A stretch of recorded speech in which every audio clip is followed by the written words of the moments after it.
The boot up. All right. Hey, y'all, it's Trent Knox here with a Trent Knox Show in a different format, uh, in a live video that I haven't done in probably a year or longer, maybe during the pandemic, 2020 time frame, when I did a live interview with a guest. And um, we've got Elliot Rivera with us, who I've interviewed before, but had some technical difficulties and faced some problems. But yeah, we got some feedback going on again. If not sure what might be happening, but it's going directly into the microphone. Trent, I can hear you fine. I'm not sure. Can you hear me okay? I can hear you, but I'm hearing myself back. Oh, okay. Got you.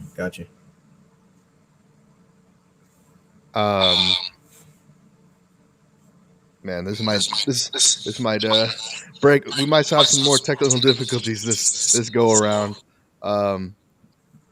Essentially, what I wanted to have you on for was to not necessarily talk about the esports component, because esports is one of your verticals, but talk about the multiple different entrepreneurial ventures that you have, in the sense of in many different ways. So we had scheduled this podcast to actually be on the Metaverse podcast, which is the Metapreneurship podcast, with my co-host Alan. The multiple different things going on. Everybody has their own life and whatnot, so that had to be put on the back burner. But for this is more of like an open format conversation where we talk about you, and we talk about skills and tactics you took in entrepreneurship, which is now metapreneurship with the digital components, and talk about, I'll have questions about particularly my journey and get some advice and some whatnot on how maybe I should approach the businesses that I'm doing. But before we get started here, I just wanted to kind of get that out of the way. Can you tell the audience a little bit about who you are? Just give me 1 second, Trent. I'm sorry, Trent. Just give me 1 second, brother. I'm sorry.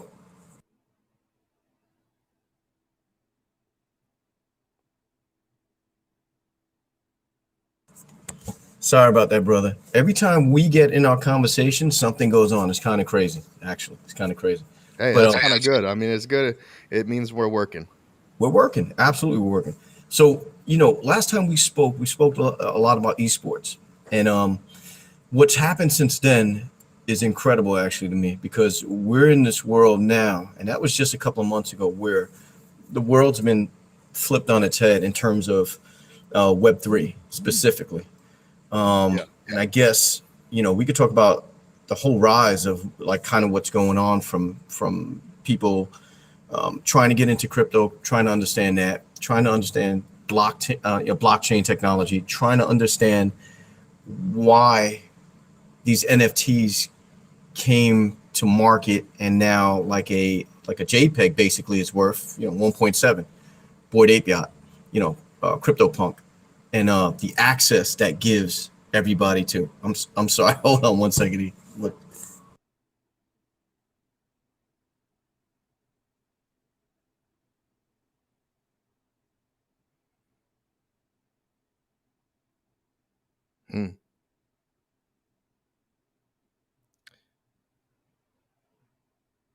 Just trying to a little bit reflect on these things. And all right, here we go. Back once more. But that trajectory of what we just been trying to talk about, we're all trying to figure it out. So anyone you come across that goes, hey, I'm an expert in NFTs, I'm an expert in blockchain, I'm an expert in Web3 and where this is all going, I walk away, because we're all trying to figure it out. Even the best, Naval in the business, Chris Dixon in the business. Last night, I'm not sure if you were on Twitter, but they lit up Twitter. Chris Dixon, Jack Dorsey replied to one of his tweets about Web3. Elon threw his hat in the ring, of course, tweeting about it. I mean, they lit it up. And what we're getting now is there's a war going on between like Web 2 ideology and Web 3 ideology. And that to me is that battle is what's so important, that we understand that battle's happening. And we try to figure out, like you and I try to figure out the best practical approaches to transitioning to this Web3. And, we started our own podcast, our own business approach, our own DAO, if you want to call it a DAO now, which is Decentralized Autonomous Organization. And it's called Web3 Everything. And you could find it on Instagram. You can find that on Twitter. That's going to be the name of the podcast as well. We're going to go live soon. And we're also trying to figure it out, but we're trying to figure it out for the layperson. That makes sense. I think that this Web3 development is going to reach out into every industry. It starts with like an NFT, but the technology itself, it's like a digital receipt when you think about it. And so if you gave people currency in this podcast right now and you tokenized it, and you started going, well, instead of like YouTube, I'm going to tokenize it and kind of see if my community wants to be a part of this and have ownership in it. That extends far out because it becomes like a Patreon effect in a way. It becomes a digital receipt where someone could say, well, I was part of that podcast, that movement. They can then in turn sell that receipt later on. You could have giveaways and special red carpet events to whoever's holding that receipt, that NFT. So I think, we're starting off looking at pictures and thinking like it's, like a crypto punk, but it extends way further than that. And the market, I think, will play out that way. The implementation of Web3 is it already has revolutionized the internet. When it comes to the metaverse, the large majority of the people that you are helping don't have access to connection to the metaverse. Even I, as someone who is deep into this in a philosophical and theoretical and logical sense, that I don't have 100% access to the metaverse through augmented reality, VR, mixed reality. That being said, I'm still participating in this two-dimensional version of what the future of the metaverse is, through these JPEGs, which most people demonize who aren't participating and saying the right-click save method. And yet that application, that aspect can be applied in a non-validated sense, in a non-verified sense, on a different service, and what's interesting about this conversation is that's what esports is. Esports is stolen data used for commercial success. Yeah, let's think about this now, right? We're thinking about Web3, but I think Web 2 and Web 3, there's a hybrid right there, right? We're on this conference, you and I right now, Restream. Well, technically, if we just put some Oculus on, we'd be in Web 3, right? And we'd be in the virtual world. Yeah. But we're here already. We've used Zoom. That means we've been in the metaverse. Let's think about crypto. Crypto feels like it's new, but we've all been using digital credit cards and digital accounts for a while now. So those numbers that are in our account, Chase and Citibank, those numbers have been digital. If we dig deeper, that money really actually, that fiat really kind of hasn't existed in a long time, but that's a deeper dig into it. But I would submit Fortnite, Call of Duty. We've all been there, and we've all purchased upgraded guns, upgraded swords. And so we've already laid out the foundation. I think what's happening right now is that we're on a bridge, everybody, and there's people far ahead on the bridge hitting Web3, and there's people way behind on the bridge, Web2. But I think we're all on the bridge. We just haven't really internalized it the way I think it has to be with humans. Humans are like, where am I right now? I need a point. Where am I? Where's my coordinate? But I think we are all, we've been in it already. Yeah, and as you were talking there, what's interesting is we're doing this live. We have some viewers in the chat on Twitch that are agreeing with what you're saying in that sense.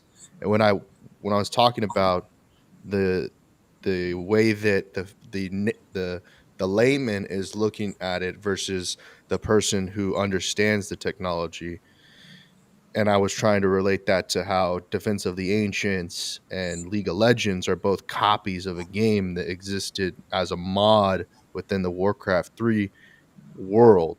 And that ecosystem within gaming, which is where most people who understand crypto come from, is that ecosystem is scam to win or pay to win, whereas crypto is earn to win and play to earn components. And when you mention something you mentioned, which was really interesting, is that digitization of fiat currencies, or in other terms for some of my sponsors, centralized currencies, they are negatively impacting the world. You mentioned Elon earlier. In a environmental sense, I would say 100-fold compared to crypto. And Go ahead. No, go ahead. I'd love to hear your feedback. Well, I think you hit it on the head right now. And so what do we have here when we unravel stuff? We have a centralized system versus a decentralized system. And then people say, well, what does that mean, right? Centralized is everything in Web 2, whether it's, just think about it, right? There was a generation who said to themselves, what do we own, really? What do we own? And when they looked at them and internalized it, they said, well, we don't own our words. Every time we type, Twitter owns that and earns on that.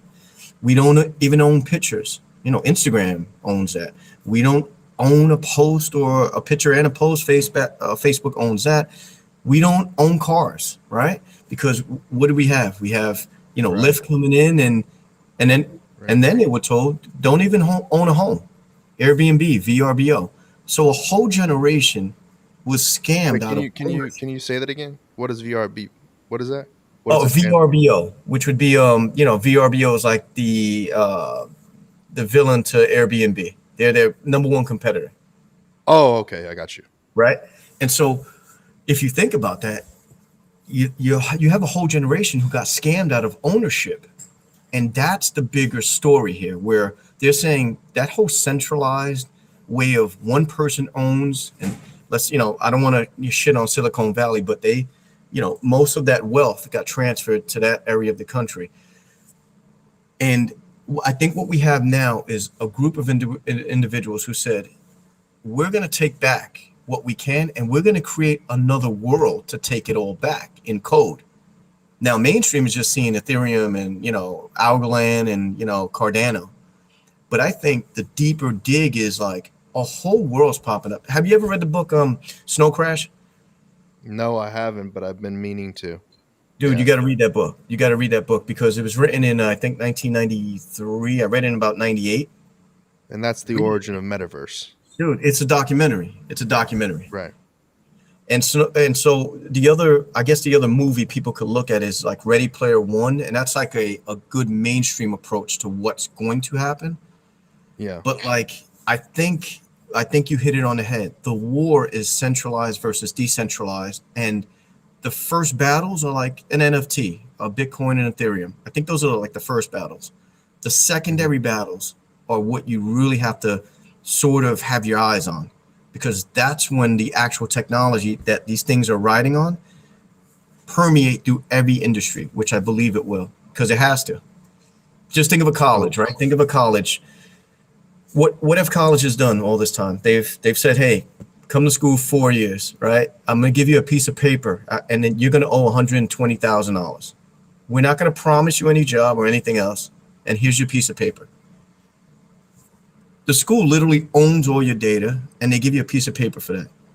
Now, in this new world, if there's blockchain implemented in a college, let's say, well, the student owns all the data, the credit, the scores, every accolade. Now, the student in turn can use that biometric data and say, job A, job B, job C. This is my data, and this is what I've earned, not the college. And then you have a different approach to, an employee saying, well, I know exactly what they studied, all their grades, what their accolades are. And that's very different going further. And that's basically what a blockchain would do for the college. And this goes on in every industry. In our chat, people are curious about if you have a Discord server where they can talk to you in further depth. And so we're working on that right now. I wanted to do it right? And so Discord, it's getting commercialized right now because everybody knows, like, you can just grab that community, and let's come up with an NFT, not have any real team behind it, and then bump it off. And so I understand what's going on in Discord as well. So we want to do it the right way. And Web3 Everything is trying to make sure that we do it the right way. We want to give privileges to the right people. We want to make sure it's not like a hacked account where we could just say, we're selling stuff. We don't want to sell stuff. We want people to have information and then proceed on that information. So the Discord is going to be Web3 Everything. It should be up soon. I'm just slowing down the process because I want to make sure I do it right as opposed to doing it quick.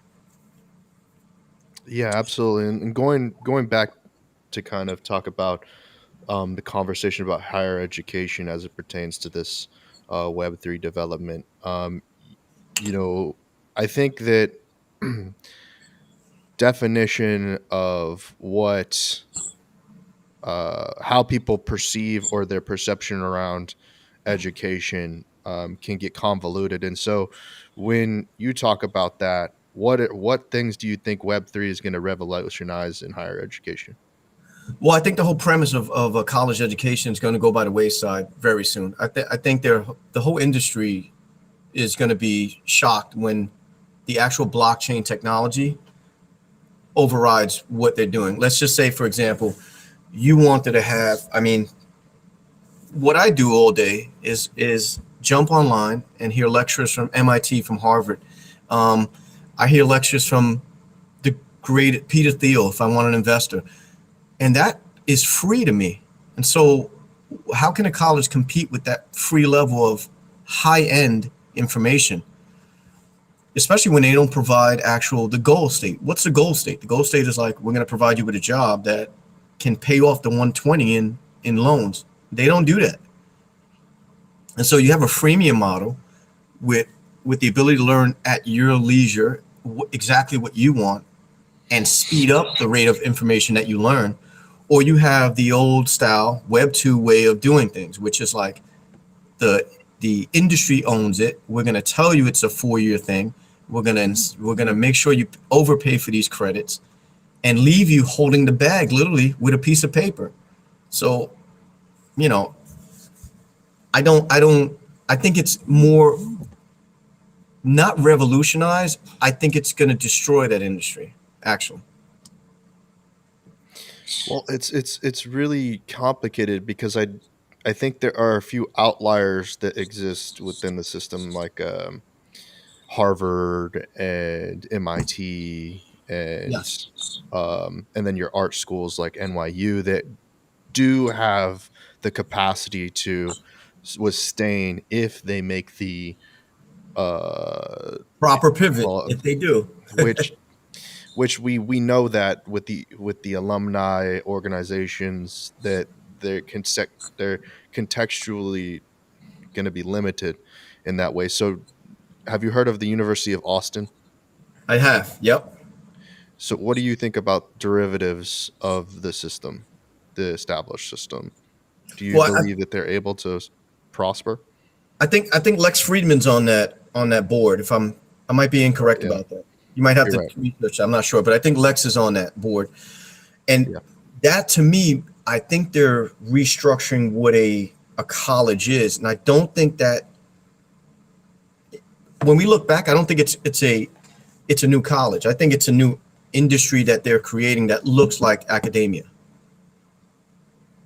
But I Right. think it's more like, we're going to see these cities pop up, right? And these cities are going to pop up based off of people's blockchain biometrics. And so you're going to be able in the future, I think, you're going to be able to pick a state, and based off your blockchain biometrics, what you're into, who you like associating with, those cities are going to just spring up and pop up.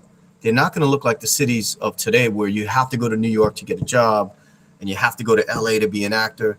That's all gone. And I think colleges are going to pop up like they're going to be pop-up academia, if that makes sense. Locations where people with the same things that influence them, the same ideas, the same ideologies are just going to string Yeah. together and share their knowledge of what they like to share. Like a video game. Think of a video game. You don't play Call of Duty and then look for a 2K guy in there. You're just looking for guys that are playing Call of Duty who know the map, Agreed. Agreed. I completely understand what you're saying. I'm a bit perplexed by the concept of the fact that uh, you know we've seen this in um in the world of like the physical reality in a web 1.0, web 2.0, Yep. with Detroit and these boom towns and whatnot of the early manufacturing and technology space and whatnot. Do you see the same uh ailments occurring within the crypto uh, ecosystem where we have El Salvador now as one of those places? That's a hell of an analogy, Trent, and that again. You hit it on the head because I think with like the rate of Moore's law, you're going to see that permeate through industries as well. And like Detroit's perfect, but Detroit was a time span, right? Like a generational time span. These are Mhm. going to pop up like Twitter trends. They're going to be that fast. A city's going to pop up in the desert, Nevada. It's going to pop up in Wisconsin. It's I going to see what pop you're up saying. in all these small spaces that have, the land's going to be cheap, obviously, and people, are going to just pile in, create these small cities. Well, look at Dubai. Dubai, even though it took time to create, I mean, it's in the middle of a desert. So if you think about that on an engineering perspective, you would say that doesn't make sense. That's impossible. But look at the clientele that's heading over there. The best people in engineering, computer science, the crypto crowd. Those people who are futuristic thinkers are in Dubai right now. I hear what you're saying. There's a um I think there's different levels to the social component of how crypto Web3 projects become successful. You had mentioned on you hit on a nail there with pop-up cities, and I think the one you were specifically thinking of was Burning Man, and the fact that I've been following. I'm not sure if you're following Justin Kahn's new platform Fractal .is, Yes. and there the large majority of that platform is being built on the Discord. But I think I agree with what you're saying about the mindset and ideology and drive component, that it it can create a pop-up city, but what's the foundation in which that city's built on? It I happen to believe that in order for sustainability, we have to, unfortunately, I'm going to say this, gentrify the existing structures in order to maintain. Because, and this goes back onto a criticism maybe of Elon, is Elon over promises and under delivers on aspects like uh um not SpaceX, but parts of SpaceX and shooting up the satellites for the infrastructure that we need for this digital Starlink. nomadacy. Yeah, that's Starlink. Yeah. Yeah. Yeah, I think if we just take an analogy and we look at like geopolitics, right? What's happened in the United States over the last 2 years is sort of a good microcosm and a good example of how things can move very fast, right? Let's look at the exodus out of California and New York. Just due to, politics, and we'll just cover it, we'll just umbrella it and say politics. Record numbers. New Yorkers moving to places like Texas, Puerto Rico, again, a crypto haven, and Florida. In the masses, you have members of Wall Street going down to Tampa Bay and recreating Wall Street down there right now. The same thing in California. And if you follow Joe Rogan, and you'll get he gives a lot of data clues, right? Doesn't matter how you feel about his podcast, you like it, don't like it. He gives a lot of data clues of where markets are going. And one of the data clues he gave was the exodus from California to places like Austin and other places in Texas. And that happened pretty much overnight. And so I'm thinking, like we talked about Moore's Law, these rates exponentially move faster and faster. And I assume with the rate of technology and everyone, here's another thing, geopolitically speaking, right? And economically speaking, they're saying the great resignation, right? People are just leaving their job. Well, where are they going and what are they going to do? Those are good questions. And whoever could fill that vacuum of where are they going and what are they going to do, that's where you invest, right? And so I think that's the way I see it. Things are going to play out, I think, very fast in terms of these pop-up cities and pop-up industries. And I think Web3 is going to push that in that direction. It's going to push it monumentally fast, exponentially fast. So the Twitch audience has a lot of questions for you. So I just want to briefly take a minute and say, like, how is the best way for them to get in contact with you directly? So maybe ask you some questions. Yeah. So right now on Twitter, Twitter banned me. I was Elliot the Trainer on Twitter. I had 30,000 followers and they banned me for using music in my videos. So that's great. Again, Web 2, right? And you can ban somebody in Web 2. Web 3 is going to be a little more difficult to ban code. But they could find me right now on Twitter at Elliot Rivera. Just Elliot Rivera on Twitter. On Instagram, I'm Elliot the Trainer still. So people who know me from 25 years ago know I've been in the fitness industry for 25 plus years. And so they can find me there. Instagram, Elliot the Trainer, and Twitter, Elliot Rivera. But from this point forward, we are moving very aggressively with Web3 everything. And that's on Twitter. That's Instagram. That's going to be the podcast. That's the .co. That's going to be the .eth. That's where we're moving with everything. So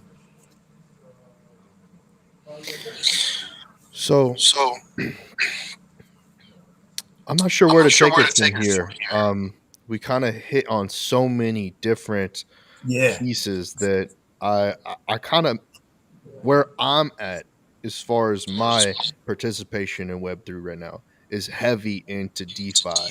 Do you think that people should be holding their money in centralized banking, or do you think that they should be looking into these alternative ways to hold their I guess their not only their savings but their earnings? Because at this point it seems that the bank is just taking the money, and with inflation your dollar becomes less and less valuable, even though you might be seeing your DeFi money in association to your dollar going down, but every day it seems like commodities are going up by 10 cents. So Trent, I'm gonna preface this to help us both legally. We are not investors and we're not giving out investment information. So I'm helping us both out with that. This is not financial advice. This is not financial advice. Financial theory. Correct. Okay, so that being said, I think right now, well, not that I think, right? There's 7% and rising in inflation numbers. Those are probably not true numbers. It's probably way higher. So that's one thing you have to contend with. Stock market. If you're looking at the stock market, CEOs took out a record number, $69 billion stock selling in the last couple of months. And, we still got 2 more weeks, so, or whatever, week and a half left. That's a record number. So you always follow the smartest guys in the room and what they're doing, right? And then, another point is that as fiat gets printed, and this is just any economist knows this, more and more, it just lowers the value. That's just economics 101. So all those 3 points being said, if you look at the returns on crypto, Ethereum has killed over the last 18 months or so. Bitcoin is Bitcoin, say no more. But then you have smaller coins, Cardano, Algorand, who have very good teams behind them. You also have Sandbox, right? And you have decentralized coins, where if you believe those platforms, those metaverse platforms, and again, if you look at those plots being sold, they're being sold for mills. And if you believe the coins intrinsically will go up as the amount of land decreases that's available, you might want to investigate those as well. I see cryptocurrency as the evolution of monetary practices. I don't think fiat goes away, because fiat didn't go away with credit cards, but it did evolve with the credit card. And I think this evolution will supersede everything going forward. I'm going to reiterate this question in a different way, but what do you think about relationships in the digital web metaverse component? Do you think that, because what is it that there's like a number that came out that said that the decrease in birth rate is happening both in China and the US. Do you think people will become more segregated from each other, or is there going to be uh, a escape through the metaverse in order to assemble with other people? I think humans have generally, physiologically and mentally changed over the last 2 years. And what I mean by that is that we're now in the mode where we believe humans are infectious, whether we like it or not. That's our belief system, right? Yeah. And as stuff like COVID and Delta and Omicron continue, I think the trajectory is humans are more and more infectious. And because of that, you got to say, well, if I'm looking to go into a place where human contact is lessened, that would be the metaverse. Right. And so just based off what's happening socially and societal, I think all angles lead to a metaverse, a place where AI systems take over, a place where there's more robotics because they would be deemed safer. And if we go back to the Great Resignation, well, if there's a Great Resignation happening, those jobs are being filled by what? AI systems, robotics. Mm-hmm. So I think the future is pointing towards that. Like the winds are going that way, and we're not going to be able to stop that. Oh Lord. This goes back, I guess. Yeah, that's my opinion. I could be wrong, but No, you're right. It's definitely happening. I guess it's at the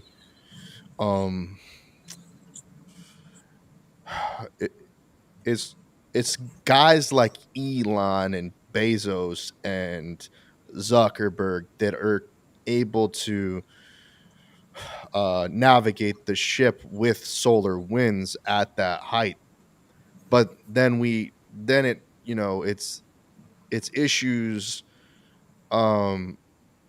with how that data gets in the hands of people that maybe it shouldn't be in the hands of. And I don't think I necessarily agree with Western government as to who shouldn't have ownership over that data. But, I think that the trouble is, let me ask you this: how do digital citizens get good information?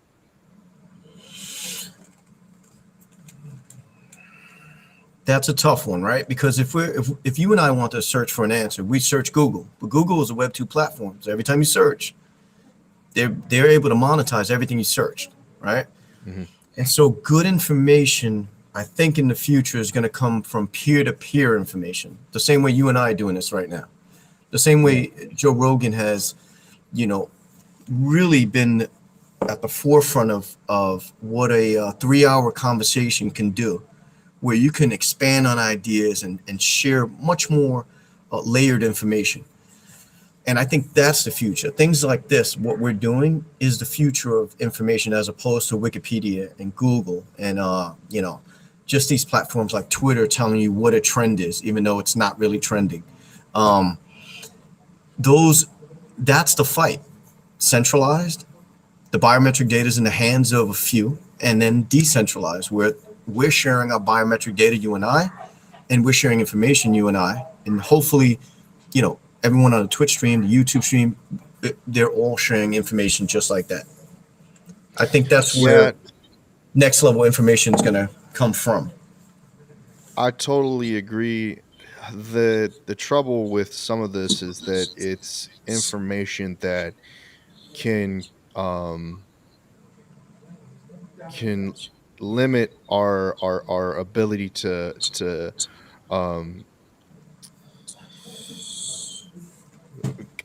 I guess the credibility can sense, in the sense of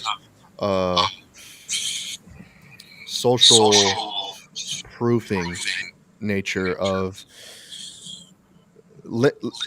creating limitations on who and when people would do business with you. Obviously, time passes and certain alignments and ideologies become mainstream, and then it's like people can't stop and people can't avoid doing business with I guess bad actors, right? They can't avoid doing it because the system is reliant on I mean, I'll just put it out there, like the politics of the US government are not in the best interest of the citizens. Is in the best interest of shareholders, more or less the shareholders of the US government, which we see is how politicians have become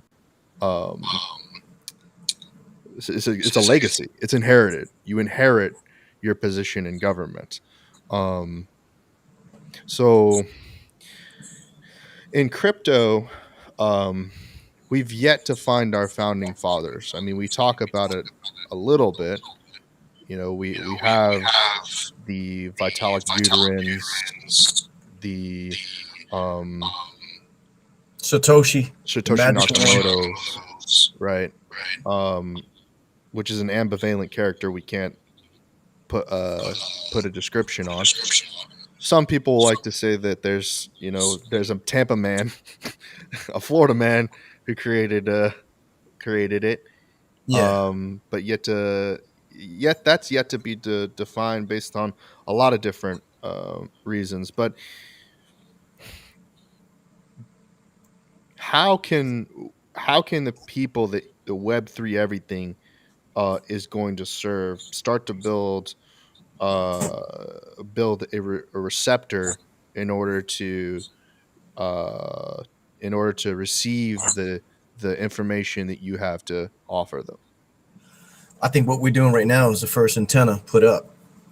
Yeah. And so, I think Web 1 was like, it's the Wild West. Like, wow, we can share everything. And you have, technologies evolve from that web. And we're sharing data files and we're sharing video games and all this crazy stuff.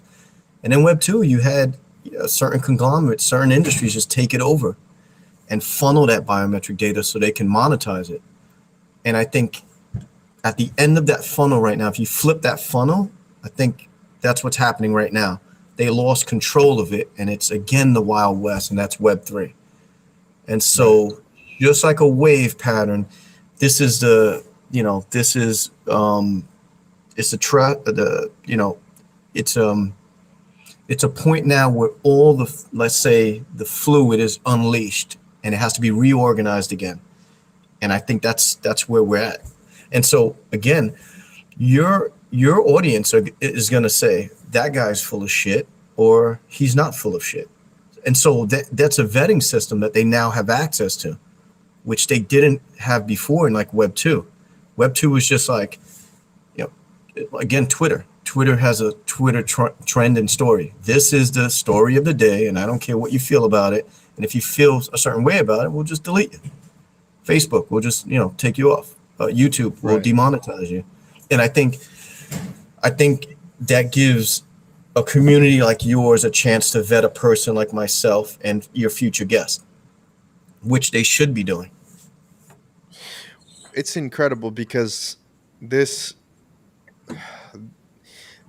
on Web 1, I just wasn't, I'm 28. I didn't really experience it. So I don't know what level of censorship existed in Web 1. In Web 2.0, with 2008 and everything, with the crash of the web, .com market and everything like that, I didn't really feel it. Obviously, I was in school. I was just a baby kid. Now with this past situation, which necessarily wasn't related to any market other than like what we were talking about earlier, is like the market was reflective of humanity, not necessarily of the housing, our essential needs or our essential desires. It was based on the fact that we had let activity become the better of us and not being cognizant of our how we affect one another and how we affect the environment that we are all sharing. And so with that being said, the Web 2.0 component, I think the reason, or there is a sense of doxing that is existent in Web 3. Do you think that KYCing yourself is a positive in this next iteration of the metaverse / industry, or not? Because I can tell you most of our conversation, our chat right now is not KYC'd. It's coming from people that I don't know if they do or do not have our best interests at heart. Yeah. So, pros and cons with everything. And here's the other thing I want to mention, that there's always a hack. Okay. There's always a hack. I am going to be 47 years old. What I've seen is that there's always a hack, whether it's finances, whether it's the housing market, whether it's credit scores, whether it's video games. And again, we discussed this before. I've been playing video games since I was 8 years old. ColecoVision, Atari, Nintendo, Sega Genesis. I played them all. There was always a hack in every game. Up, down, left, right.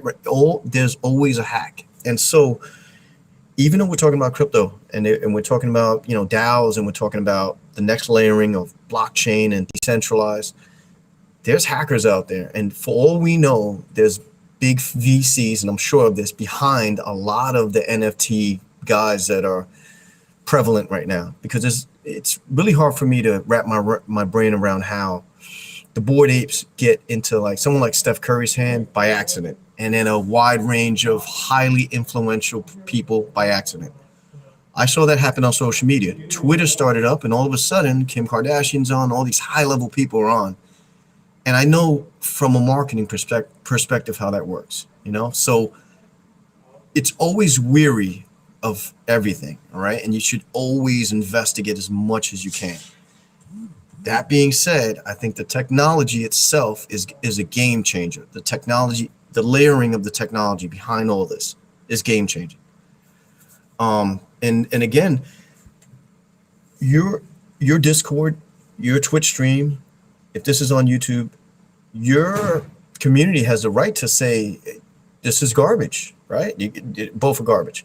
They have the right to say, well, let me investigate these guys further, or I agree with him totally, and I'm gonna look into one or two things he said. They have the right to do that. That's what, I've been doing all my life, and they should be doing that.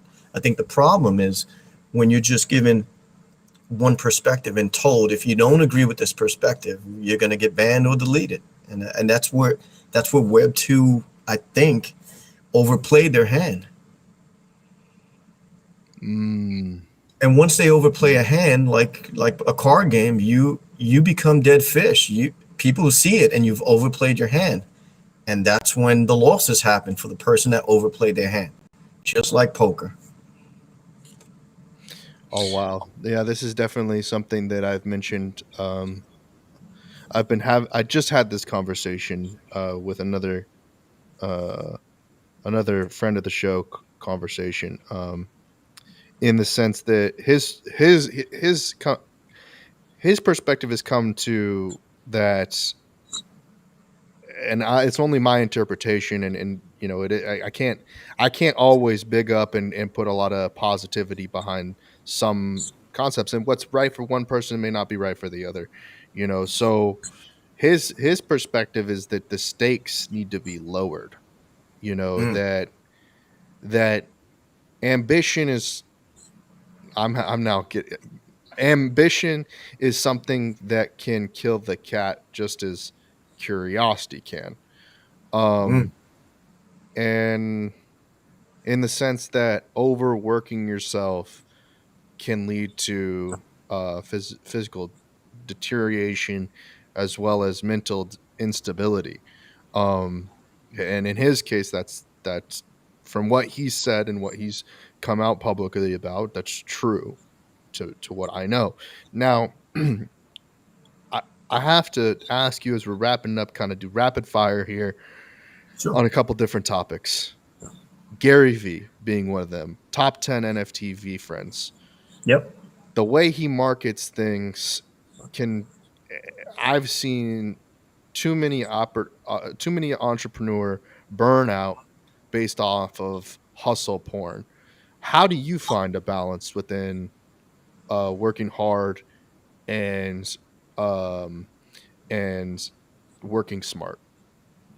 So I have what I've deemed the 4 F's, right?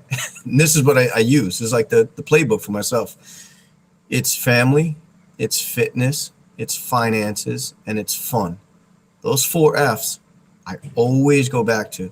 Again, I'll say it. Family, and that could be one person, that could be a group of 5, but really people you trust and you love being around, and you don't have to have the phone in front of your face, and you can have conversations with them, and you genuinely enjoy being around. That's love, and that comes first and foremost.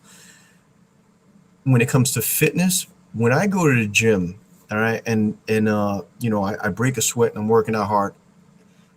Chemically, first of all, you're doing yourself a service. You're increasing endorphins and lowering your cortisol levels, okay? Because that in itself has to be look. Your biology is a system. It's a science system. And if you could hack it, you're going to just be productive, right? And that goes hand in hand. Like the more endorphins you create, well, the less, big pharma gets involved in your life. You don't have any anxiety issues. You won't have, this depression feel that, current society can give you. It's not about the aesthetics for me. It's never been about the aesthetics. It's about the awareness that you have to hack into your body so it works at a premium state. So that's family and fitness. Your finances are super important. And I'm not talking about stacking money, like just I'm gathering money. I'm talking about know your credit score. Make sure you're, investigating rates if you're, securing a loan and you're making investments. When you're making investments, make sure you make it from a point where you individually have vetted the information. Not he said, she said, they said, I see big money over here, so I'm going to chase it, because you'll always be chasing money. And then the last one is you must have fun. This is a short ride. We all are on this planet that's like a speck of light floating around the infinite universe. Like, don't take it too serious. You can't. That's how I do it. What about the fact, so I agree with everything out there, and it actually made me feel good inside. So I love it. I'm going to be using that a lot. And with the so VFriends as an established offering coming from Gary, uh, we've seen it say within the top 10 of NFTs for the course of what has been the past year and maybe year and a half. Um, Now, more recently, we've been seeing corporations from legacy companies enter this space, and you mentioned you mentioned traditional athletes earlier with Steph Curry getting aboard Ape. Now we see actual brands like Pepsi specifically getting into the space, which I have to assume that's VaynerMedia that created that offering. Do you think it's a good thing, or is it just a form of way to be like a billboard, you know, like a flag necessarily, and that people are walking over, of course, because it's like, what's the validity to this? What offering does this really bring to the industry? I see it two ways. I see that corporations will always adapt and pivot because they have the marketing team to do it and they have the funds behind them to do it, right? And so, they have dedicated teams who are looking for the next move. That's has always been and that will always be. That being said, if you go into Centralized or Sandbox and you see an Adidas or a Nike store, they may be able to, not that they will be able to plant their flag and continue their business digitally. And then you have other Fortune 500 companies that'll plant their flag and get no ROI on it because they don't transition well, they don't know the community well, and they're just like marketing blindly. So that's the difference. But someone like Adidas, if they come up with a sneaker line and there's only 100 and they sell some NFTs with that, I don't think that's necessarily a bad thing. I think that's maybe a cool crossover. They've done it in NBA 2K. So, they're just expanding their digital reach. But other companies like Pepsi, I mean, when you saw their Twitter, I mean, everyone saw that. That was like cringy. It was like, wow, they just, it missed the mark. And then what's the actual value of a Pepsi?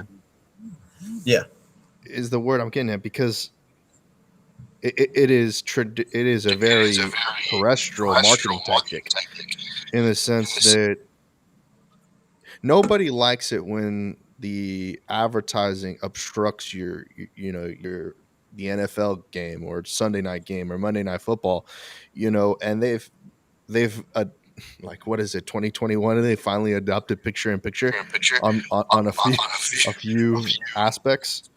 right. So what was the delivery? What energy were they trying to bring to the space, which we missed or we didn't see?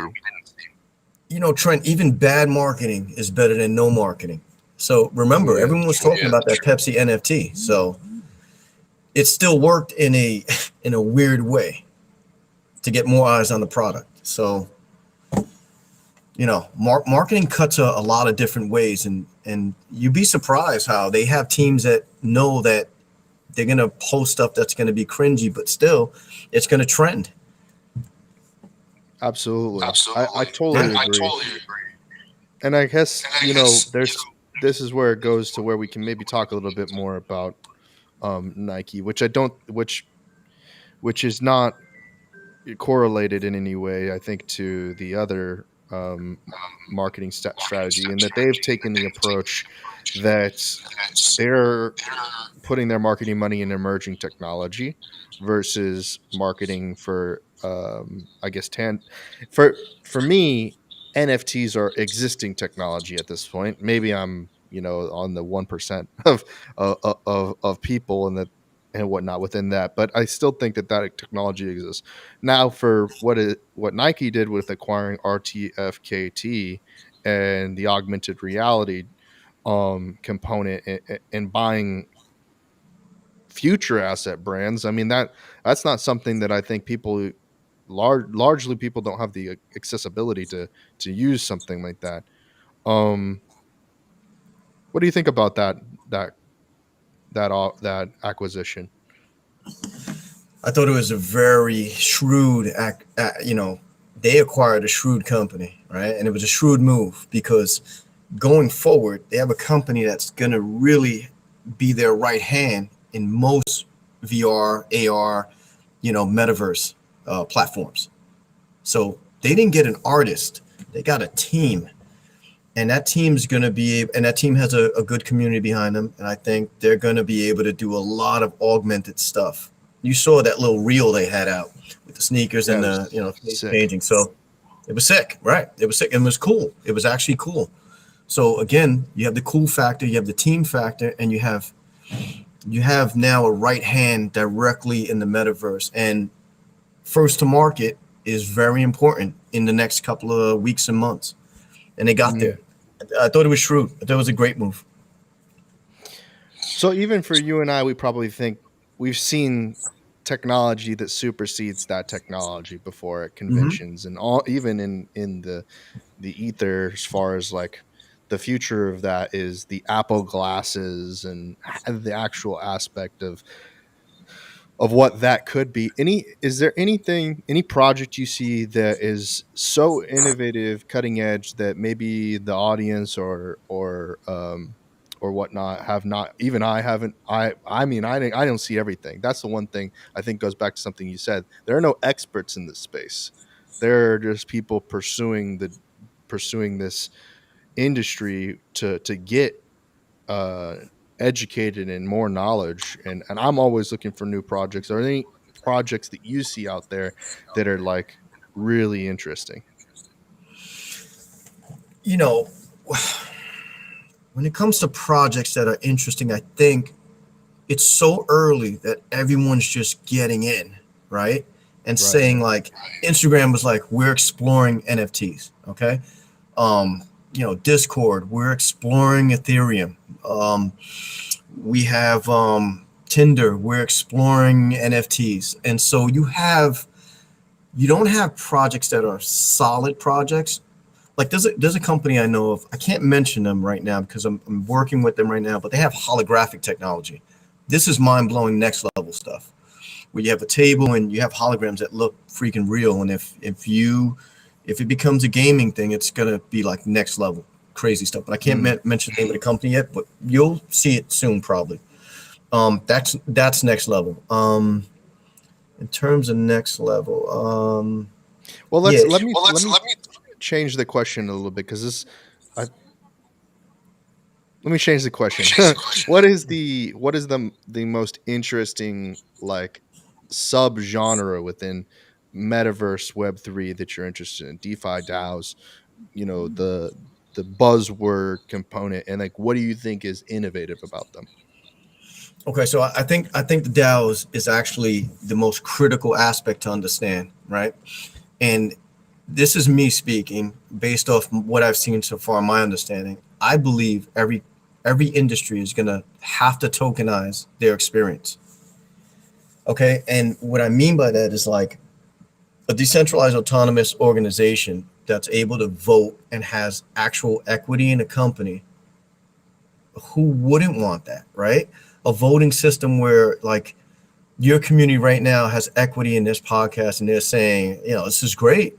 And and now there's a Patreon effect, and Trent, here's everything in your PayPal, or we're sending you NFTs to your .eth, or however they're going to patronize you, right? Pay you, or whatever word you want to use, send you something that's an asset. Yeah. And this is the part where I think people should really start exploring, because I think all these companies would benefit greatly by going away from old standards and trying to tokenize the whole experience. And again, tokenizing means it could be a receipt, it could be NFTs you actually hand out. And what's most important is that those communities, it could be a tiny community, 5,000 people, but if 5,000 people deem this podcast worthy of $1, you just made $5,000, right? And so that I think has to me, seems like the type of technology that could reinvent how corporations work with no CEO and no person in charge of anything. Think of how Discord works, right?